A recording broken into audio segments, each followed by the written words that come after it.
watching the cinematic masterpiece of Teenage Mutant Ninja Turtles 2, The Secret of the Ooze. Right, I'd like to start off by asking a question. We've watched this movie again recently, and at the end of this movie, well, I guess I'll ask you again at the end of this podcast, but does anyone know what The Secret of the Ooze is? Anyone? Pizza. It's pizza. Michelangelo drops his pizza in the ooze. Okay. That's the reverse ooze. The ooze is... Like, we learned what the ooze is, but it's not really a secret that the ooze has. We just learned, yes, ooze mutated them, which we knew. I kept waiting for, is this the time we find out what the secret is? And no. The answer was always no. I guess you never... The secret, actually, it's ectoplasm. Oh, see, that would have been a nice My twist. God. Anyway, I'm getting ahead of myself. That totally makes sense. Anyways, this movie was made in 1991 by the direction of Michael Pressman. Do you guys know what else he did? Because I actually did not look this up. I do not know. Michael Pressman. Mark, did you look this up? It seems like something you would know. The name sounds familiar. I think he's one of the executives over at New Line who released this film. Apparently, he was a producer on Picket Fences. Okay. And literal white picket fences, just that's what he does. Not the TV show. He just made Picket Fences. That's it. Yeah. Huckleberry Finn style. Some TV stuff that seems like the only movie he really did, which is quite the thing to go out on. This movie. But here's a fun game. Normally, here's where we would name but 4 actors in the film. Please, outside of Paige Turco, who played April O'Neil, David Warner, who played the Professor Jordan Perry, and Ernie Reyes Jr., who plays Keno, tell me one other person that's in this film. Got it. Ready?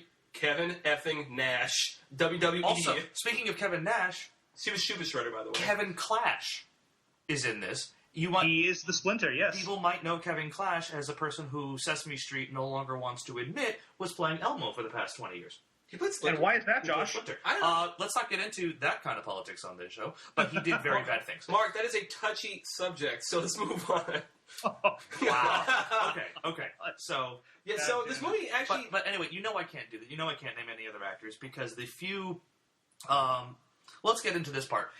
I think we can all say that we all very much enjoy the original Teenage Mutant Ninja Turtles movie. Is that correct? It holds up. It holds up to this day. It does. And interesting thing I read about this today was this movie, the sequel, came out less than a year after the first one. This was rushed. This was very much a quick cash grab on the part of New Line Cinema that was trying to strike while the iron was hot in terms of this franchise. It so shows. In that they could... I'm sorry, this is a movie that was made in 1991, and do you know who turned this movie down? Who's that? Corey Feldman. Corey Feldman did the voice of Donatello in the original movie. No, Donatello. Did the voice of Donatello in the original movie, and he could not be asked to come back for this. He actually came back to voice Donatello in Part 3. Well, because by that point, he seriously needed the money. He didn't even have his 80s money anymore. You know who else turned this movie down? Judith Hoag, who played April O'Neil in the first film. Yeah, that really threw me. Yeah. In fact, I think it threw the characters, too, because without getting too far ahead of ourselves again, when she first shows up, a person on the street says, "Hey, you're April O'Neil," so that we, the audience, know, oh, hey, that's April O'Neil now. Yeah, it was very much an Iron Man 2, hey, look, it's Don Cheadle as Rhodey. Listen, it's me, just deal with it, let's move on. I agree, that's exactly what I thought. It's like you should have winked at the camera, like, just go. But yeah, we all like Teenage Mutant Ninja Turtles 1. Yes. Made less than 1 year before this. It's a sort of darker take on it. For a kid's movie, it was very dark, which was kind of a revelation to us and something we really, really got behind. And then this movie came out and was anything but. We'll get in. It's so cartoony, which fine, there's a cartoon, but like... Here's the thing that I noticed the most, is the way I saw the movie the most. Ninja Turtles 1 relates more to the comic, because there was a comic first, which was bad. I think it was drawn in black and white, too, which was dark. Edgy. And the first movie was dark and edgy. Second one, they had a different crowd. They had the games, they had the cartoon and whatnot. So they kind of went with that crowd. Right, the third one, there was like...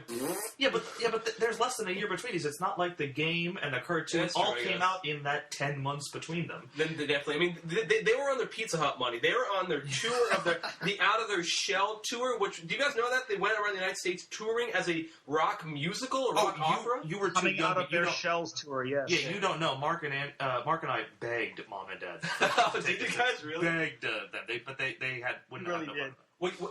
Josh, Mark, and I, we played with Ninja Turtle toys. Now, if you grew up playing with these toys, they didn't make, like, just the 4 basic ones, like they would movies. They had, like, themed toys. Like, remember we had a Raphael Olympic swimming one, where you wrap its arms back and it would swim in the tub with you. Oh, the Samurai Leonardo. I had a Raphael one where he was an astronaut for some reason. Oh, yeah, that's right. Because